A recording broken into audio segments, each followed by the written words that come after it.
Hello and welcome back to channel. આજે હું તમને એક અલગ જ અનુભવ કરાવવા લઈ જવાની છું. મધ્યપ્રદેશના અમરકંટકથી શરૂ થઈને મહારાષ્ટ્ર ગુજરાતની સીમા પર ભરૂચ પાસે ખંભાતના અખાતમાં મળી જતી નર્મદા નદી જો પરિક્રમા કરવી હોય તો એવું કહેવાય છે કે 3 વર્ષ 3 મહિના અને 13 દિવસ થાય. પણ આ મુખ્ય પરિક્રમા બધા જ કરી શકતા નથી. હું વાત કરી રહી છું એક દિવસની ઉત્તર વાહિની નર્મદા પરિક્રમાની, કે જેનું લગભગ 25 કિલોમીટર પગપાળા અંતર થાય છે અને આ પરિક્રમા ચૈત્ર મહિનામાં કરવામાં આવે છે. અમે શરૂઆત કરી વડોદરાથી રાત્રે 10 વાગ્યાની આસપાસ નીકળીને લગભગ 12 વાગે નર્મદા જિલ્લામાં ગરુડેશ્વર પાસે આવેલા રામપુરાથી અમે ચાલવાનું શરૂ કર્યું. દિવસે આકરી ગરમીને કારણે અમે રાત્રે જ શરૂ કર્યું. સરસ ગ્રુપ હતું એટલે આનંદથી સ્તુતિ ગાતા ગાતા ચાલ્યા જતા હતા. પહેલો જ અનુભવ થોડી ખચકાતી હતી કે ચલાશે કે નહીં ચલાય, પણ એક અદ્રશ્ય બળ મળ્યું અને સાથેના લોકોનો ઉર્જાભર્યો સહકાર એટલે આ આખી પરિક્રમા શક્ય બની. રસ્તામાં કેટલાય આશ્રમ, મંદિર વગેરે આવતા હતા, પણ અમે તો ચાલે જ રાખ્યું. હા, વ્યવસ્થા તો તમે જોઈ જ શકો છો. સુંદર. થોડે અંતરે ભંડારા, ચા, નાસ્તો, લીંબુ પાણી, તરબૂચ વગેરે સેવાભાવી લોકો દ્વારા આયોજન થતું હતું. આગળ જતા તમને આ બધું જ જોવા મળશે યાત્રામાં. વિડીયો છેક સુધી જોજો, કેમ કે તમને અંદર ખૂબ બધી માહિતી મળવાની છે. જો તમે અહીંયા જવાનો પ્લાન કરતા હોય તો પણ જતા પહેલાં આ બધું જોઈને જજો, જેથી તમને પણ તકલીફ ન પડે અને તમે સરસ રીતે પરિક્રમા પૂરી કરી શકો. જ્યાં જ્યાં શક્ય હતું ત્યાં ઇલેક્ટ્રિક લાઇન ખેંચીને સરકારે હેલોજન લાઇટની વ્યવસ્થા કરી હતી. હવે સાથે શું રાખવું? તો એક બેટરી જરૂરી છે, નેપકિન કે ટુવાલ એ પણ સાથે રાખવું, અને પાણીની બોટલ, થોડા પૈસા, બસ. આ સિવાય બેગમાં વજન રાખવાની જરૂર નથી. પગમાં બૂટ તો જરૂરથી પહેરવા, જેથી ચાલવામાં સરળતા રહે. જો તમે જોઈ શકો છો કે હેલોજન લાઇટ અને આ રીતે દરેક જગ્યાએ સાઇન બોર્ડ પણ બહુ સરસ રીતે મારેલા છે. કોઈને પૂછવાની પણ જરૂર પડે એવું છે નહીં.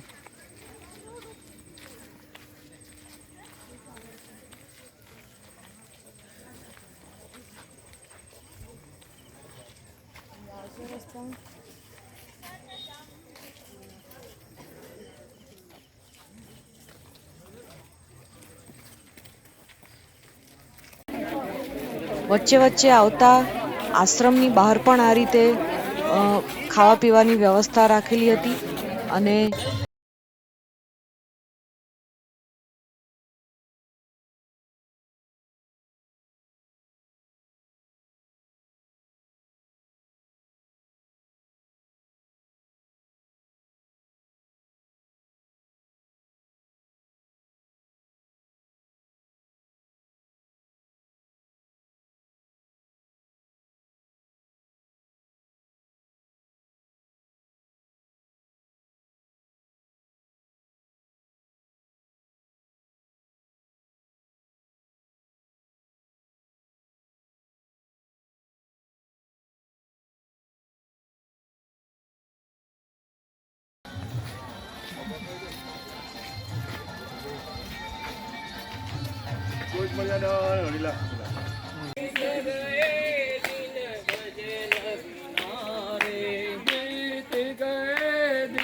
ભજન બિના રે.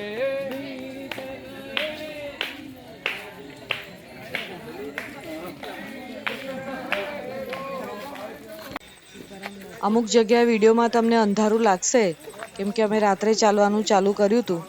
પણ જ્યાં લાઇટ છે ત્યાં તમને બતાવવાની કોશિશ કરી છે, પણ અંધારું હોય ત્યાં ઓફકોર્સ એ લાઇટમાં વિડીયો બરાબર આવતો નથી.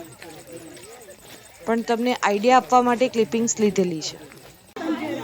સીતારામ આશ્રમ.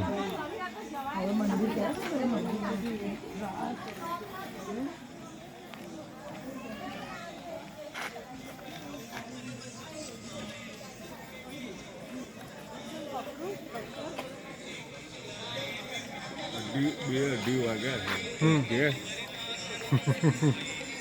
હે 2-2:30 વાગ્યા અહીંયા જોવા મળી.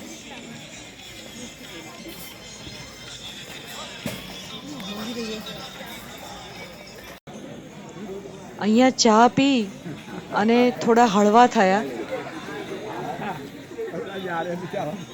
વોશરૂમની વાત કરું તો વચ્ચે આવતા આશ્રમ કે મંદિરોમાં પણ વ્યવસ્થા તો હતી જ, પણ સાથે સાથે અમુક ઠેકાણે મોબાઈલ વોશરૂમની પણ વ્યવસ્થા રાખવામાં આવેલી હતી, એટલે એ બાબતે પણ કોઈ ચિંતા કરવા જેવું નહોતું.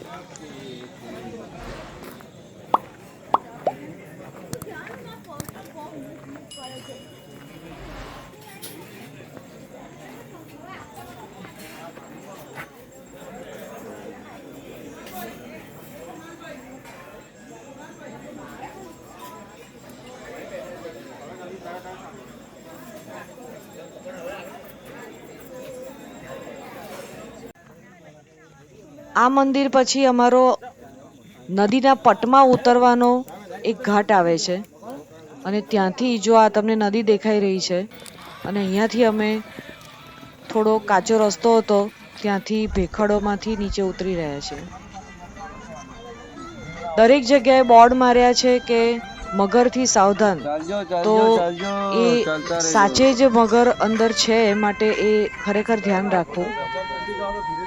બેટરી તમને ખૂબ ઉપયોગી નીવડશે. અને આ જુઓ, જે પુલ પરથી અમે ચાલી રહ્યા છે તે રામપુરાથી અમે આ પરિક્રમા ચાલુ કરી, એટલે અમે પૂરી પણ રામપુરા જ કરીશું. તો રામપુરાથી જતી વખતે અમે લગભગ અડધો અંતર કાપ્યું હશે ટોટલ પરિક્રમાનું, અને આ પુલ નદીના પટ ઉપર બનાવવામાં આવ્યો છે. કામચલાઉ પુલ છે, ફક્ત ચૈત્ર મહિનામાં આ પરિક્રમા માટે જ બનાવવામાં આવે છે, અને એની પર ચાલીને પસાર થવાનું હોય છે. ચાલીને પેલી બાજુ જઈશું એટલે બ્રિજ ક્રોસ કરીને એટલે તિલકવાડા ગામ આવશે.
જરા લઈ આવો, ખાલી શૂટિંગ કરી આવો.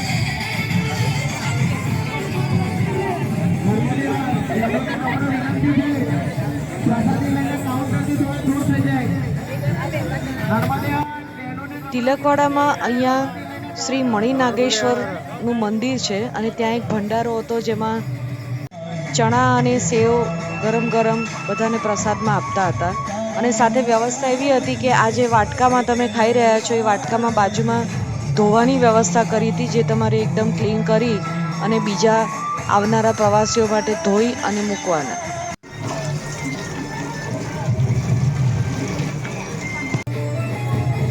આ નાગેશ્વર મંદિરની પાછળથી ફરી પાછા જે બ્રિજ ક્રોસ કરીને આવ્યા એ પછી જે થોડું ચાલીને અહીંયા આગળ આ ભંડારા સુધી મંદિર સુધી પહોંચ્યા. મંદિરની પાછળથી દાદર જે છે એ દાદર ઉતરી અને પાછા અગેન નદીના પટમાં ઉતરીએ છે.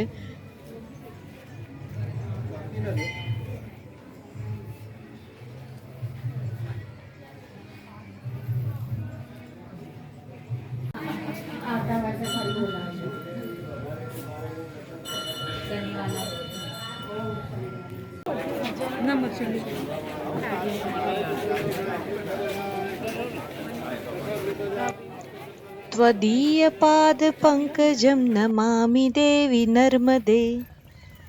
નર્મ એટલે આનંદ અને દા એટલે દેનારી.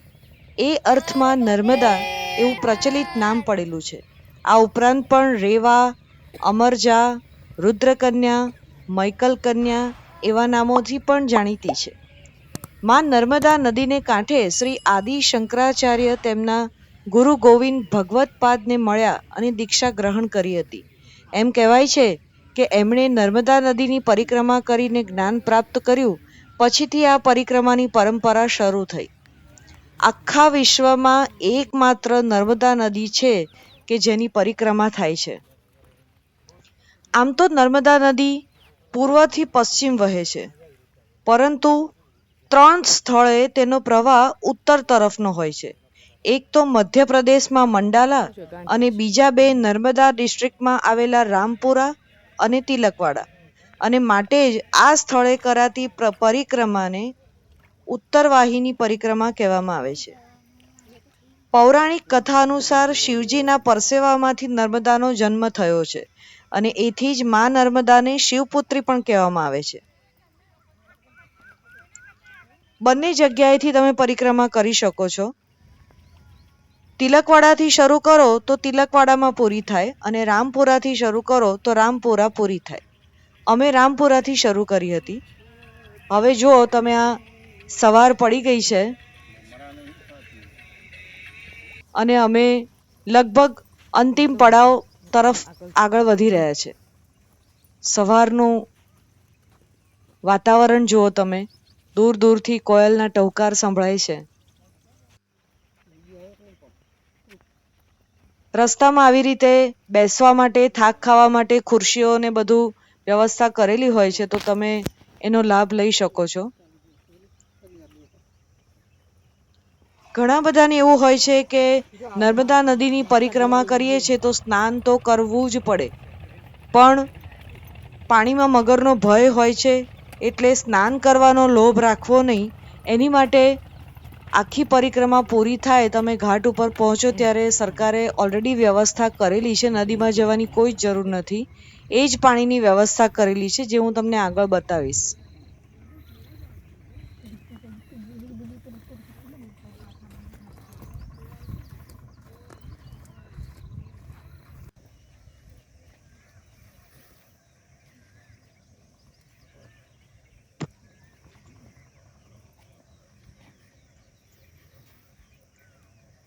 અમે રાતના ચાલવાનું ચાલુ કર્યું હતું અને સવારે પહોંચ્યા એટલે બિલકુલ પણ અમને ગરમી લાગી નથી અને એકદમ નર્મદા નદીને કારણે મંદ મંદ શીતલ પવન વાતો હતો. અને 2-3 દિવસ પહેલાં જ પૂનમ ગઈ હતી એટલે ઓલરેડી ચંદ્રમાનું અજવાળું પણ કુદરતી રીતે જ અમને આવતું હતું, એટલે ખૂબ સરસ વાતાવરણ હતું.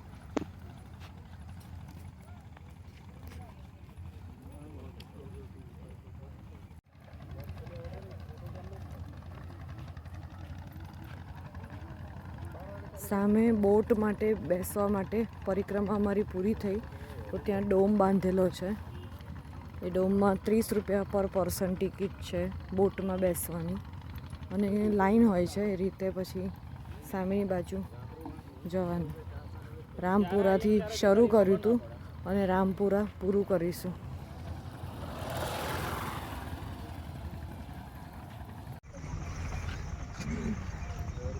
નર્મદે હર, નર્મદે હર.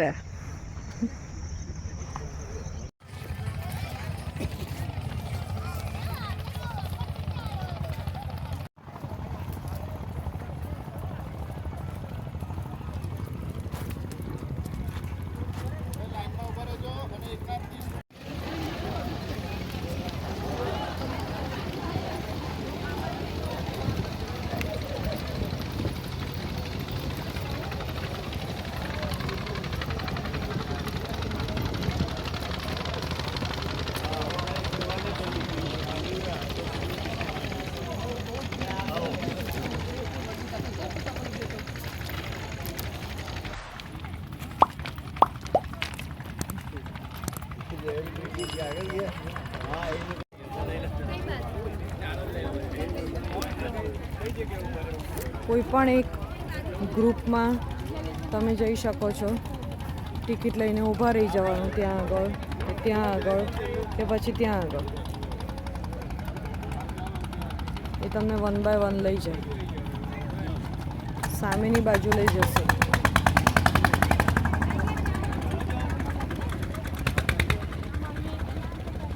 રેતીના પથરાવાળી જગ્યા છે જો તમે નદીની, તો ખૂબ નીચે જોઈને સાચવીને ચાલવું પડે છે.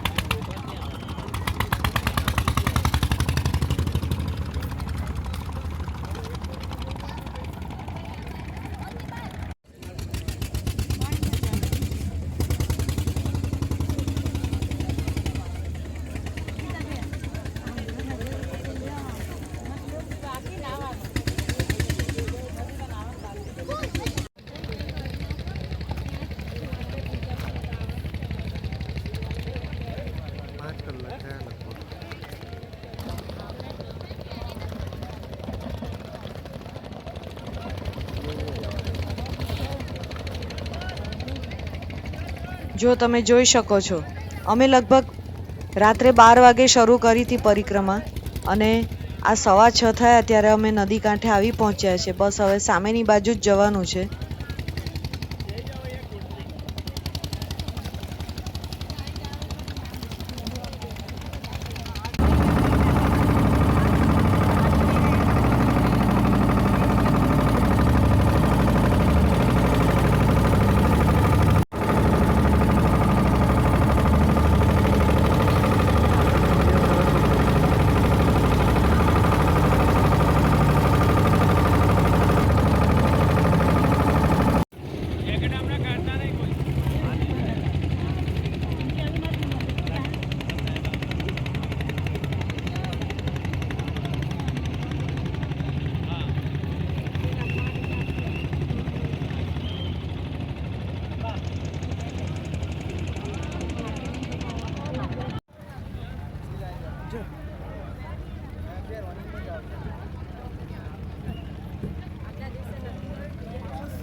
બોટમાં બેસીને અમે પેલી બાજુથી આ બાજુ આવી ગયા છે, અને અમારી પરિક્રમા આમ પૂરી થયેલી ગણાય, પણ હજી અમારે અમારી કાર સુધી જવાનું છે. અહીંયા આ બાજુ ખૂબ સરસ વ્યવસ્થા કરી છે. પેલી બાજુ મોબાઈલ ટોયલેટની વ્યવસ્થા છે, તો પાછળ મેડિકલનું બધું છે, બેબી ફીડિંગનું પણ રૂમ છે, અને મેડિકલ સુવિધાની ટેન્ટ તો બનાવ્યો જ છે, પણ સાથે સાથે એમ્બ્યુલન્સ પણ છે. એટલે બહુ સરસ વાત છે.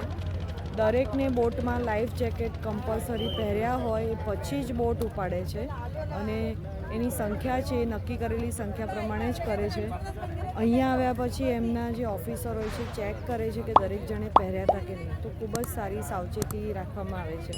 તો એક આ ખાસ પ્રશંસનીય કહી શકાય એવી વાત છે. અને હવે આપણે અહીંયાથી આગળ જઈને જોઈએ કે આપણે ક્યાં જઈ રહ્યા છે, અને ત્યાંથી આગળ કેટલું દૂર હવે કાર પાર્કિંગનું છે ને બધું શું છે. બાકીની ડિટેલ તો તમને વિડીયોમાં મળતી જ રહેશે. કીડી મકોડી ઘાટ છે આ, એટલે ત્યાં પેલી બાજુ ઉતર્યા અને ત્યાંથી ચાલી અને અહીંયા કીડી મકોડી ઘાટ ઉપર આવ્યા છે.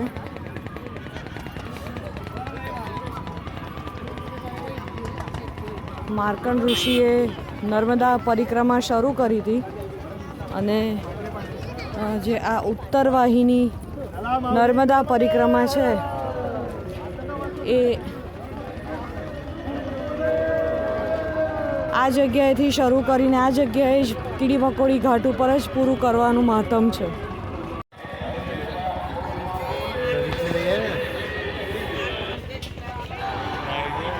પરિક્રમા પૂરી થાય પછી અહીંયા કીડી મકોડી ઘાટ ઉપર સ્નાન કરવાનું મહત્ત્વ છે. તો આ રીતે અહીંયા આગળ બૂથ બનાવેલા છે, સ્પ્રિંકલ કરીને શાવર જેવું બનાવ્યું છે. તો ત્યાં બધા અંદર ઘાટમાં ના જાય, રિસ્કી હોય એટલે, પણ આ રીતે બનાવ્યું છે તો સ્નાન કરી શકે.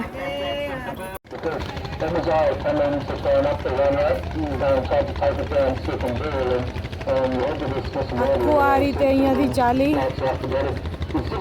ત્યાં છે આગળથી તિલકવાડા, પછી ક્રોસ કરી અને ત્યાંથી નાવડીમાં બેઠા.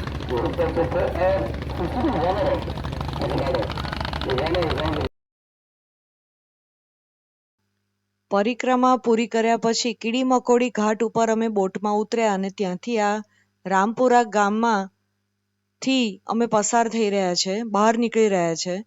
અને પરિક્રમા કરીને પછી દર્શન કરવાનું મહત્વ છે. આમ તો દર્શન કરીને શરૂ કરો અને પછી આવીને પણ પાછા દર્શન કરો, પણ રાત્રે ભીડ પણ હતી અને કદાચ મંદિર બંધ પણ હોઈ શકે, એટલે અમે રાત્રે દર્શન નહોતા કર્યા. અત્યારે અહીંયા કરીશું.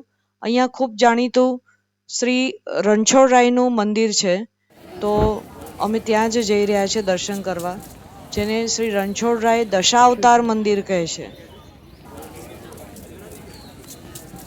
જો રાત્રે અમે આ બાજુથી આવ્યા અને અહીંયાથી સીધા ગયા અને રિટર્ન આવ્યા અમે આ તરફથી બોટમાં, એટલે આખો આ રીતે ગોળ ફરીને પછી રાઉન્ડ પૂરો થયો અને હવે અહીંયાથી રિટર્ન જઈશું. રસ્તામાં આવી અલગ અલગ જગ્યાએ બધી પાર્કિંગની વ્યવસ્થાઓ કરી છે. બસ તો મિત્રો, અમારી ઉત્તર વાહિની નર્મદા પરિક્રમા અહીંયા પૂરી થાય છે. અને જો આપ પણ અહીંયા આવવાનો પ્લાન કરતા હોય તો આ વિડીયો ચોક્કસ જોજો. અને જે વડીલ મિત્રો કે બીજા અન્ય કોઈ પણ જો આ એક દિવસીય પણ પરિક્રમા કરી શકવા અસમર્થ હોય, ન આવી શકે એમ હોય, તો એને પણ આ વિડીયો જરૂરથી બતાવજો, જેથી એ લોકો પણ વર્ચ્યુઅલ આ યાત્રાનો લાભ લઈ શકે. તો બસ આવજો મિત્રો. નર્મદે હર.